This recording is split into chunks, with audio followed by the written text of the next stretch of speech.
In this video, we will learn about gravitation.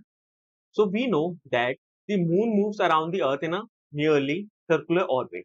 Again, it is our common experience that an object when thrown upward with a finite velocity reaches certain height and then falls downwards. Okay, if we throw an object upward, it will downwards. Okay, it will fall downwards, right? So an object moving in a circular path with certain speed changes its direction of motion continuously at every point. Okay, during its motion. The change in the direction involves a change in velocity. Thus, uniform circular motion is an accelerated circular motion, right? The force that causes this acceleration and maintain motion of the object along this circular path is acting along the radius of the circular path, right? And this force is known as what? Centripetal force, right? Now, for example, if you tie a stone, okay, and if you whirl it, right? So what happens? It will move in a circular path, and a force is acting here, which is known as what? Centripetal force. Now, in the absence of centripetal force, an object moves along a straight line, which is a tangent to the circular path. Means if the string will broke, so it will move in a tangent path. Okay. Now, what is the meaning of gravitation here is like a hammer is there. If you free fall that hammer, okay, from a building, so what happens? It will move to the ground, right? This is what.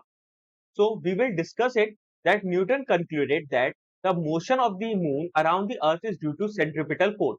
The centripetal force is provided by the force of attraction of earth. So according to third law of motion, to every action there must be equal and opposite reaction, right?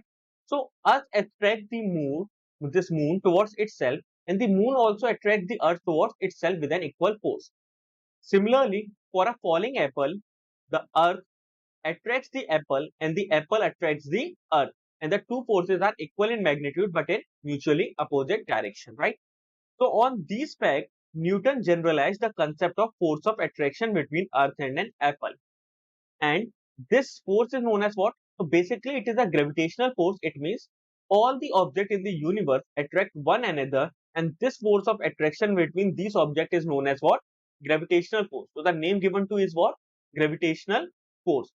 So on the basis of this discussion, we will say that the force of attraction between any two objects in the universe is called gravitation or gravitational force. And the force present between two objects, whether small or large, is always what?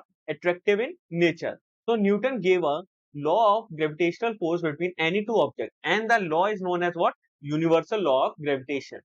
I hope the topic is clear to you. Thank you.